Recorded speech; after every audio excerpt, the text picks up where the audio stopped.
thank you for spending your busy schedule to agree to an interview with the next presidency. Yeah. How do you propose to tackle the illegal immigrant problem in Sabah? How do I propose? Simple. To get rid of them from our state unless they have proper documentation, meaning to say they are holders of their national passports. If they have no passport, they are not allowed and not supposed to be in Sabah. So if they are undocumented immigrant, then we will just have to send them back to their respective countries. Yeah. Question number two, Tan Sri Muhyiddin. Question number two, is it possible to round all of them up over a specified period and deport them? I have done it 18 years ago. If I could do it 18 years ago, surely I can do it now if LDP formed the government. Question number three, how would you ensure top positions in the federal departments in Sabah are headed by qualified Sabahans and not from the peninsula? I think this question is has to be clarified. We are one Malaysia. We cannot just have departments here to be headed by Sabahan. We also expect Sabahan to head departments in all over Malaysia. Why should we be parochial and confine our Sabahan civil servant to Sabah only? They need exposure, and we need to have roles throughout Malaysia. We are not going to confine our civil servant to Sabah only. That is not fair to them. And likewise, if they are good officers from West Malaysia or Sarawak who can help Sabah, why not? We can never and we must never be parochial. We must never. But having said that, of course, what we need to do is to groom, to make sure that all our civil servants have the opportunity to go up, whether within Sabah or outside of Sabah. And that is important. Question number four, Tan Sri. Food security is a major issue, yet there are a lot of idle lands in Sabah. What do you think should be done about it? Yeah, true. Sabah has abundant land, and in fact, a lot of our land are vacant, are not properly utilized. Those land which belongs to the state, which are not individual owned, belongs to state, estate land, I'm sure a lot can be done.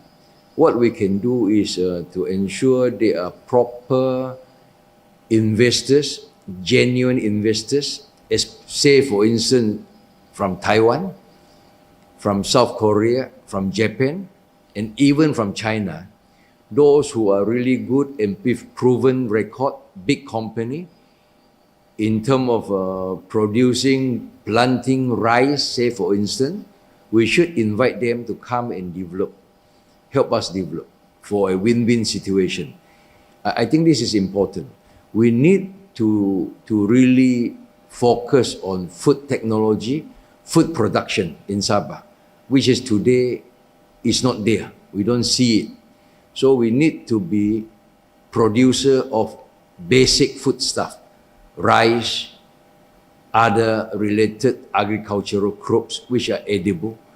I think potato, sweet potatoes, and from there going downstream, these are all high-tech and proven, can be done in Japan, in Korea, South Korea especially, and especially in Taiwan.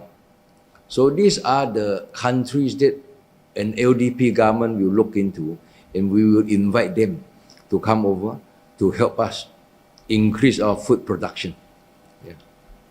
Question number five. English proficiency is vital. This would allow our youngsters to secure jobs overseas if unable at home and repatriate their income back to Sabah. Would you follow Sarawak's proposal in this regard for English medium schools while strengthening Bahasa Malaysia, since Sabah has its own state education ministry? This will, of course, anybody that runs the government, any party that runs Sabah, if it's in the interest of our Sabahan, it should be done. Whether we follow Sarawak or we don't follow Sarawak, I think the point here is English proficiency has to be improved. And today we see even a lot of professionals, even lawyers, couldn't even write proper English in their letters. So I think it is very important to ensure that there is not a program. We must change the educational system while emphasizing the importance of Bahasa Malaysia as our national language. We must give full expression to the usage of English. Today, we do have quite a number of international schools in Sabah, which they all do in English medium. Why don't we, and why not? We surely can, make use of all the existing established mission school. Revert them back.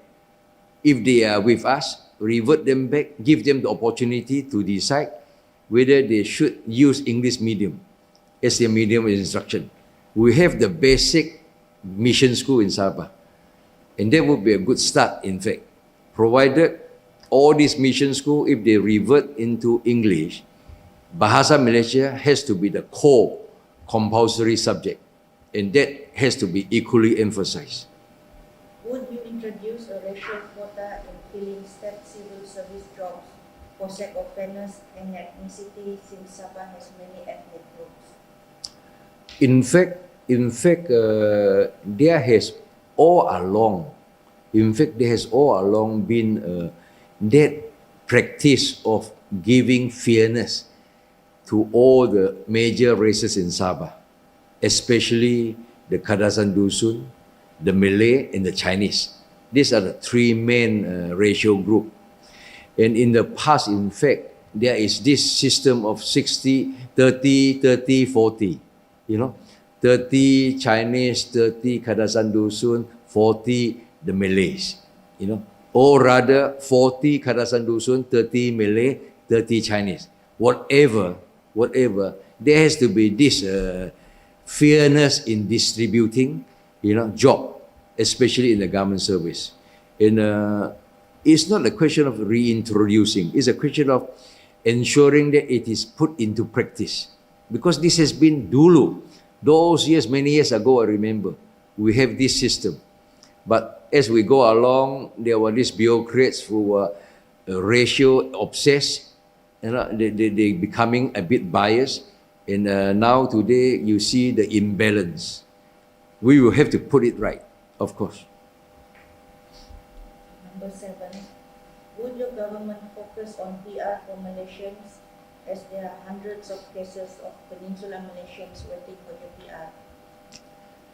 We have, in fact, even when I was the chief minister, I gave a lot of PR to West Malaysian, to Sarawakian, because that is the authority of the chief ministers.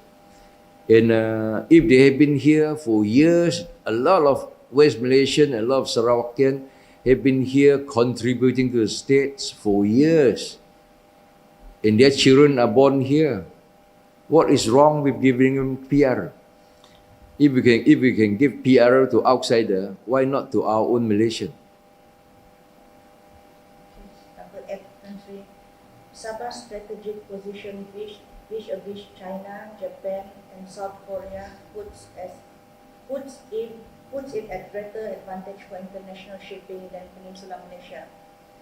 This will improve our economy without relying on Malaya too much, as well as ensure more jobs for locals.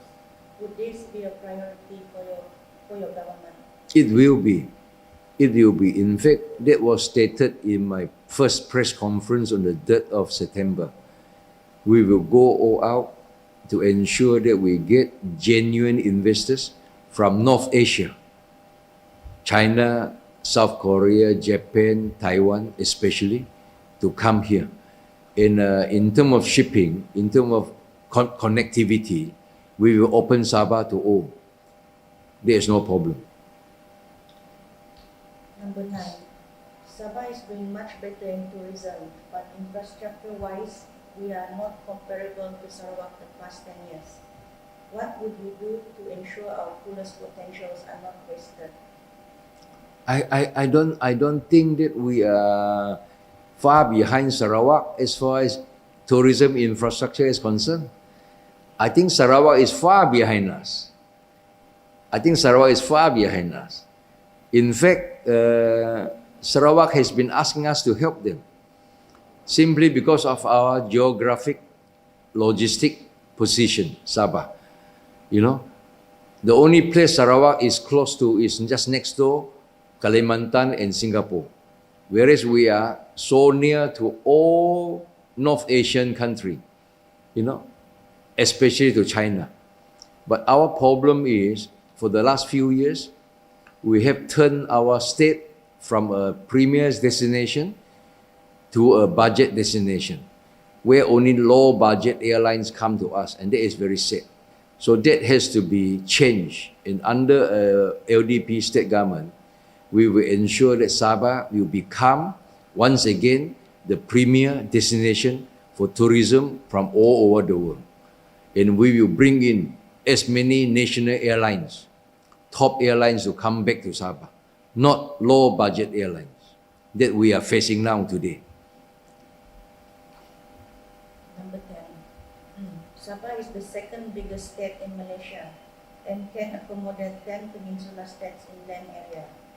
But these 10 states have their own state governments compared to one state government, resulting in allocations and resources having to be shared by all these districts.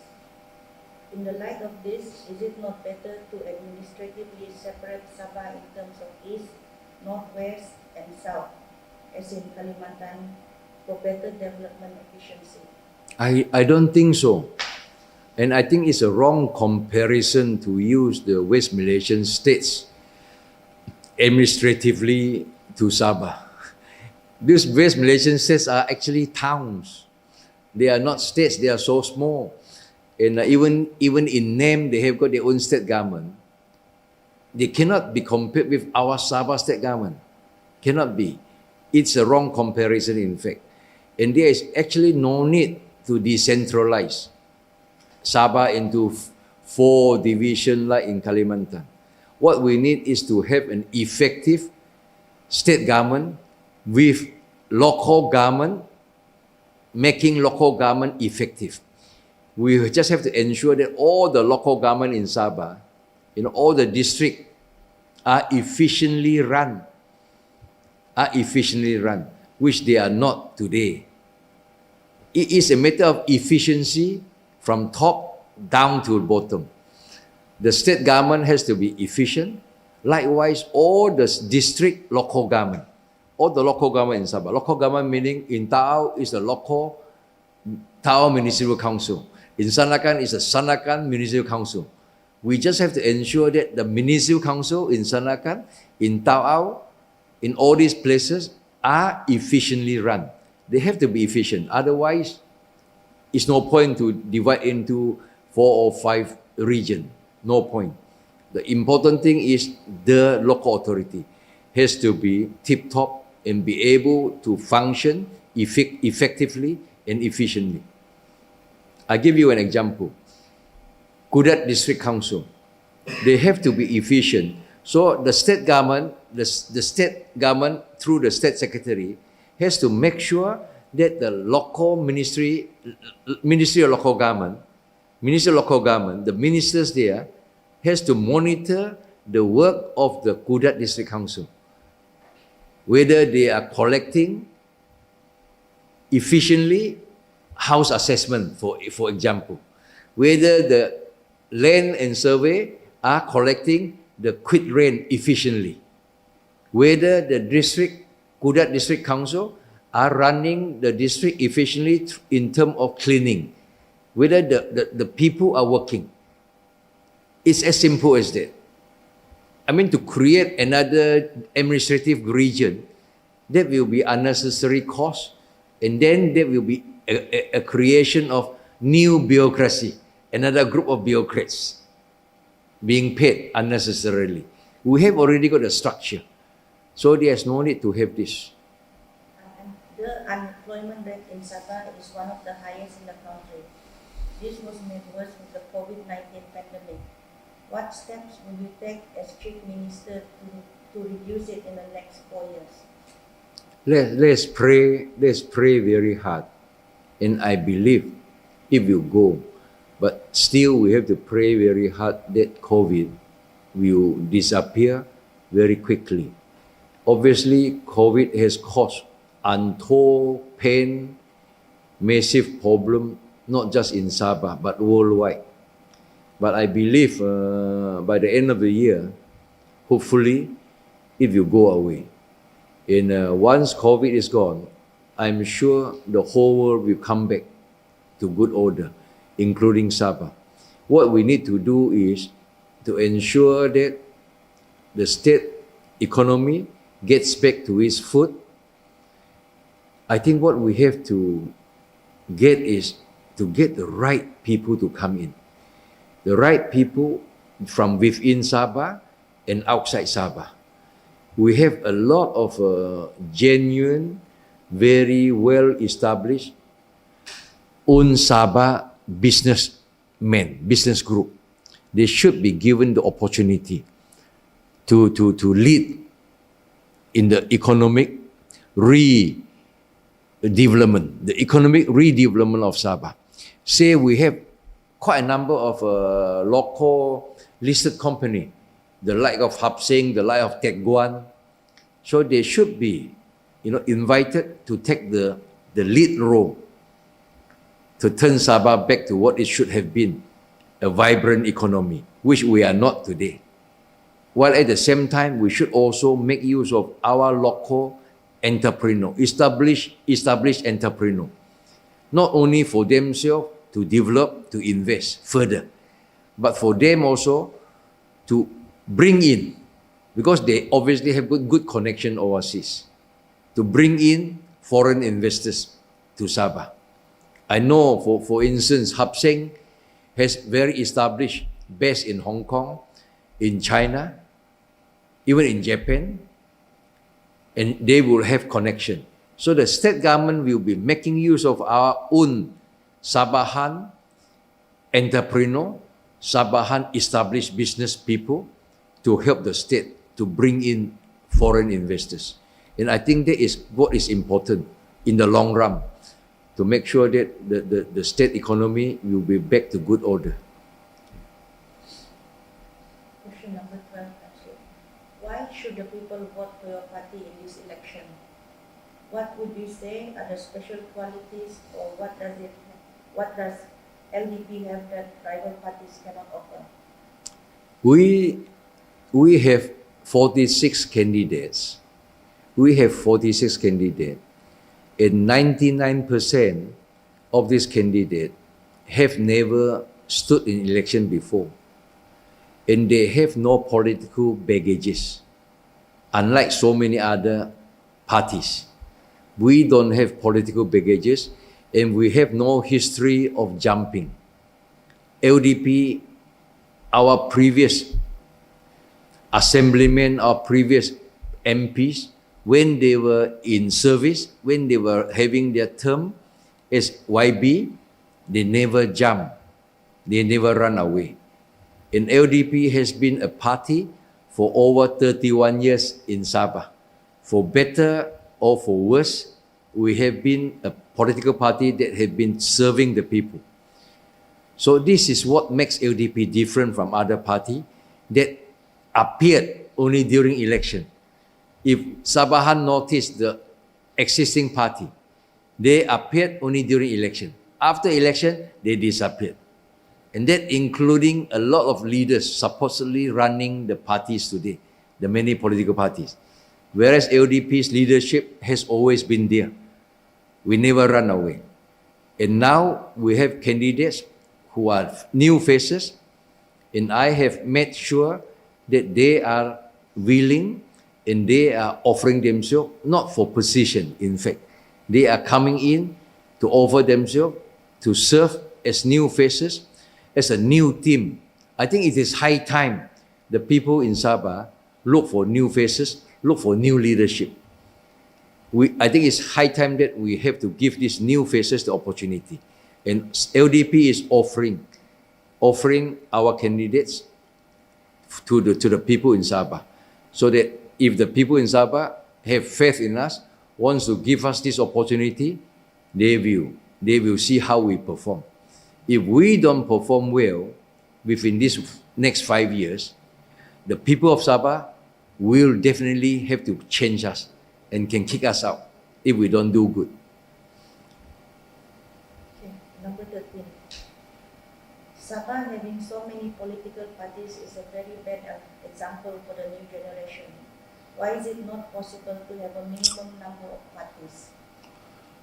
I thought that Sabah is a good example of what democracy is all about, isn't it? How can we be dictatorial? How can we be so rough with people? We must give the people the opportunity. The more political parties, the more challenge, the better for the people in Sabah. They have a wider choice to decide, to choose who are the good ones, isn't it? This is the best expression of democracy. I don't think we should restrict the number of political parties. I don't think we should restrict the number of candidates. It's not right. This is the best form of democracy. The more, the merrier for people. Okay, number 14. How do you plan to resolve the chronic problem of elected representatives betraying the voters by party hopping after winning their seats? I have no intention at all. I have no intention at all to do anything on party hopping. This is the individual's right, individual's decision. Whether they value self-respect, whether they value principle as human, as politician, it's up to them. If they don't have self-respect, if they don't value principle, they can jump 100 times. Let the people decide whether they will still want this sort of katak, this sort of frogs. But I always say this, it is not just those people who jump. The biggest culprit are the parties that accepted them. That caused this problem of party hopping. If there is no political party that accept these frogs, the frogs will have nowhere to jump, isn't it? So the biggest culprit are the party that accepted these frogs. And Sabahans today will have to be calm, sit down, quietly, think, look back, which are the party that accepted all these frogs in the first place?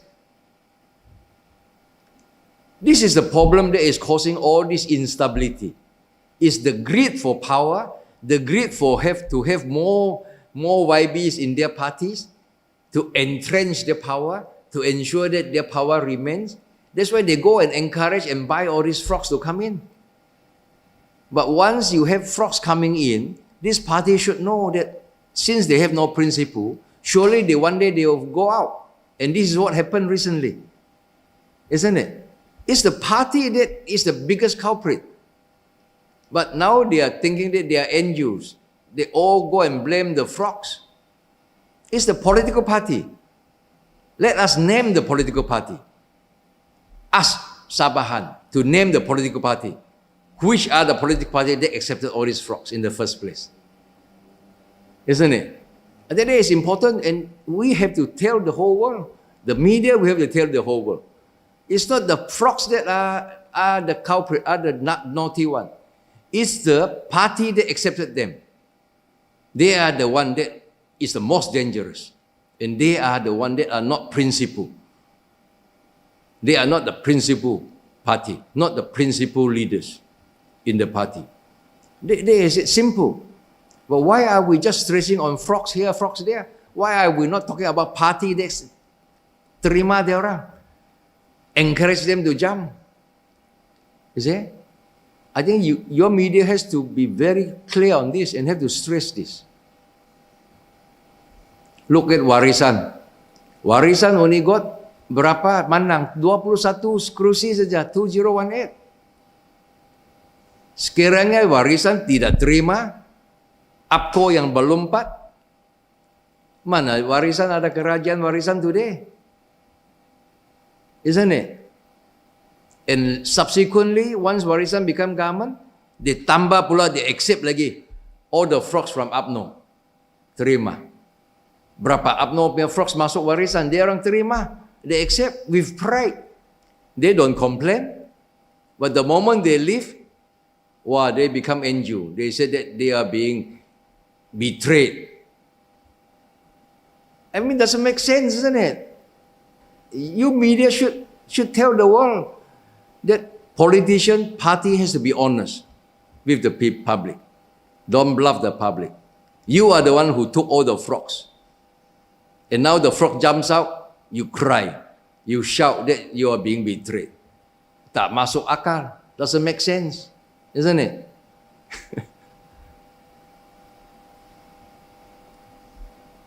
Question number 15, Tan Sri. What is your party's stand on the issue of corruption? We have, like many others, right-thinking people, always been against corruption. This is one of the reasons why I come back today. We hated corruption. We hated hypocrisy. There are so many hypocritical politicians. Di depan manis cantik, say sweet thing. Di belakang making deals. You know, that is corrupt. And we know that. That's why we are fighting all this. That's why we are saying that once LDP comes in, we want to make sure that Sabah is cleansed of all this. Not just PTIs, of corruptions, of hypocrisies, of unfairness. This is why we want to put it right, so that Sabah can move ahead and can move forward. Yeah. Question number 16. How do you plan to address the issue of fairness and equality in the civil service, such as in promotions? I will revert to what I have been doing when I was the Chief Minister. When I was the Chief Minister, I just ensured that all my civil servants, the dedicated, the qualified one, will get promotion. And I will ensure that all civil servants under me, under our new LDP government, will be dedicated, diligent, and will know their job. We will just make sure. And our basic expectation is we all work as one family, as a team.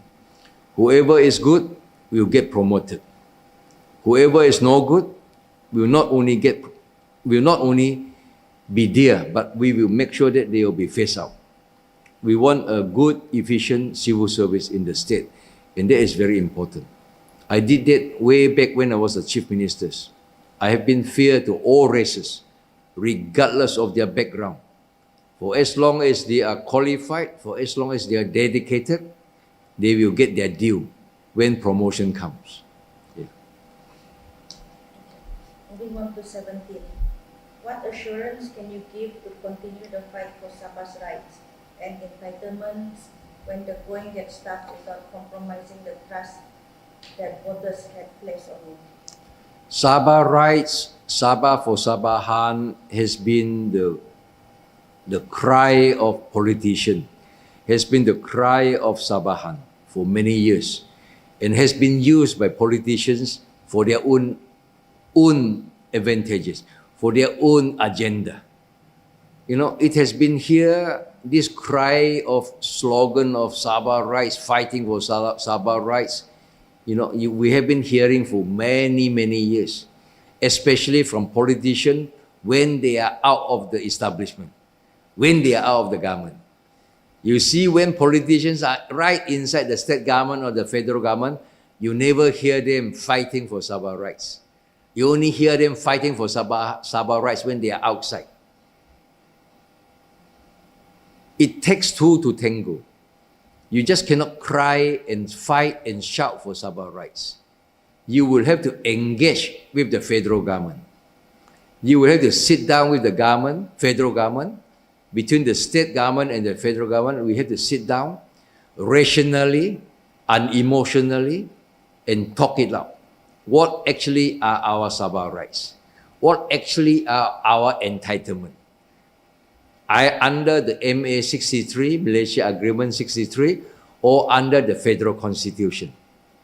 So, if we do have the opportunity to run the state government, what I will do is, I will invite eminent retired judges from Sabah. We have quite a lot of eminent retired judges here.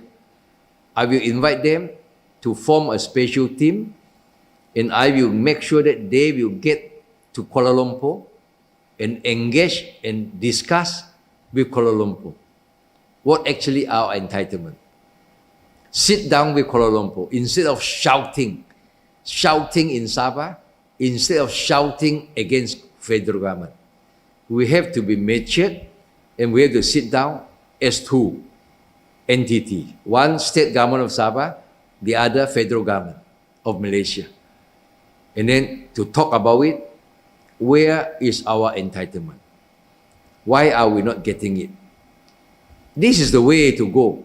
This is the way to make sure that we get what we should have, what we deserve, not only what we deserve, what actually are our rights, what actually are our entitlement, especially under the federal constitution, in terms of money, revenue coming back to us. That is most important. Number 18. Would your party consider an alliance with Warisan-Plus or other standalone parties to form the government? We will consider, if we don't have the majority, if we have the majority, we will run the state government ourselves. But if we don't have the majority, we will work with any party that share our principle, that share our agenda. And we will not cooperate with any party that has got vested interest. Very basic agenda we have. How to turn Sabah back to what it should be economically, so that the youth today will have job in Sabah. How to clean up Sabah of all the pendatang tanpa izin. If whatever party that needs our cooperation to form the government, they will have to agree to our principle expectation. And one of the further expectation would be fairness to all. Has to be fairness to all Sabahans. There has to be no more bias of one race or another. And that is very basic. Question number 19. What are the 3 priority issues that you will tackle if your party is elected to power? The first priority would be to clean Sabah. To clean Sabah out. To make Sabah safe. In other words, security. My first agenda will be security. How to make Sabah safe in terms of security? We have to get rid of all the pendatang tanpa izin. There's no two way about it. Second priority, only once we make Sabah safe, a safe place for all Sabahans, a safe place for all Malaysians, then we can tell the whole world, please come to Sabah and help us develop on a gain-gain condition. Only then foreign investors will come in if we provide a safe environment. So the second agenda will be to ensure that the economy of Sabah gets up and fly, because we need to have vibrant economy. To have vibrant economy, then we will have not only stopping our youth from going away, we will have people coming here to invest, to work. And then there will be the multiplier effect for the whole country. And this vibrant economy will be spearheaded by the tourism industry. Tourism industry today is accepted as the driver of the whole world. So tourism industry will be our main driving sort of a vehicle to make Sabah back to what it should be. So the second one will be economy, how to turn it back. The third one will be equality for all. I think we have for too long already, having all this imbalance. Equality for all meaning the urban and the rural. I just came back from Tandik and Bandar. I can see for myself and I feel so bad. The people there are still so poor. The basic infrastructure are zero. I have been to the remote kampung in Inanam where I'm standing, and I still feel so bad because even until today we don't have even pipe water getting to all this kampung. And the road are so bad. Why the road are so bad in Inanam, in all the kampung? Because there is zero drainage. Even the parit are non-existent. How do you build up and repair the road every time when it's heavy downfall? The road become damaged again. Just because of the saluran tidak ada. The parit, the longkang, all this are just non-existent. So there must be equality of development. My third priority will be to ensure that all my lower bandar are given focus, given equal, if not top priority with the urban center, so that there will be balance for all Sabahans in Sabah. Who is funding you? Because there have been rumors that 40 million has been channeled to you by Tan Sri Muhyiddin. And there's another rumor that you are being funded by Tun Dr Mahathir. These rumors that we are being funded by Tan Sri Muhyiddin to the tune of 40 million actually is a very vicious rumors, very immoral. Whoever initiated, whoever created these rumors must be very vicious for some unknown reason. Why they are so vicious to LDP and to me, we cannot comprehend. But they will have to live with their conscience. Whoever created these rumors that LDP is funded by Tan Sri Muhyiddin to the tune of 40 million have to live with their conscience for telling big lies to the people in Sabah. They really will have to live with this in their heart, and they will have to face the creators above for telling a very vicious lies. There is absolutely no such thing. Tan Sri Muhyiddin will have no time. We have no time to fund LDP. Tan Sri Muhyiddin is too preoccupied with his Parikatan component parties, especially those fighting us in Sabah, contesting in Sabah. It is out of the creator's mind to bring in Tan Sri Muhyiddin and try to link Tan Sri Muhyiddin to LDP. When Tan Sri Muhyiddin has so many of his component party contesting in Sabah, it doesn't make sense, isn't it? How could Tan Sri Muhyiddin give us 40 million? But to me, whoever did this, whoever spread these rumors, must be a very vicious person, and it will not be good for them. Karma will go after them. I cannot do anything. I can only tell Sabahan that this is actually a vicious rumor. Likewise, the rumors that I am being funded by Tun Mahathir or supported by Tun Mahathir, I think that will make Datuk Safi very angry. Because Datuk Safi is the one championing Tun Mahathir today. He is the one hugging Tun Mahathir today. How can Tun Mahathir come and support me? Must be crazy, isn't it? Those who create rumors, please create more credible rumors. something like people may believe. But how can you say Tun Mahathir is with Chong Kiat, supporting Chong Kiat? Dato' Safi will be very angry. Are you willing to work with the federal? What's your stand on this? I have said that in my first party press conference on the 3rd of September, and it's in my speech. Actually, the very first point, I said that whoever runs the federal government, whether it's Tan Sri Muhyiddin or even Dato' Sri Anwar Ibrahim or whoever, they must be appointed, endorsed by His Majesty the Yang di-Pertuan Agong. Once His Majesty appointed them, whoever they are, LDP government in Sabah, LDP will obviously respect and work with them. And we will engage with them, the federal government. We will never fight. We will never fight like what Warisan now is fighting against the Parikatan National Government. We are not going to do that. We will work with any government in the federal, so long as they are appointed by the Agong.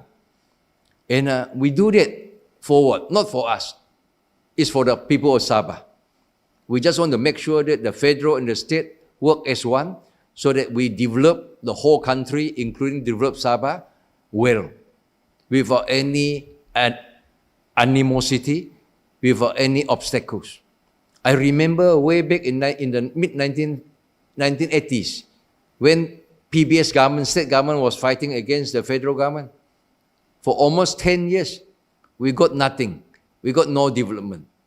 You can cry and shout that, where is our entitlement? You can shout. But the federal government will just not give their attention to the state. So it will be silly and very irresponsible for any leaders to fight the federal government. If it's for their own interest, well and good. They can continue. But who suffer? The people in Sabah will suffer. But the point here is the federal government must be, and obviously has to be, appointed the Prime Minister by the Majesty, by the Agong. You cannot have a federal government that is not legal. Muhyiddin is appointed by His Majesty, the Agong. And one day, if other leaders in Malaysia, including Safi Abdah, if he becomes the Prime Minister, he got the support of the majority of the 222 parliamentarian, obviously then the Agong will appoint him. Isn't it? So long as the Agong appoints the person, and that person form the federal government, we will work with them. There's no two way about it.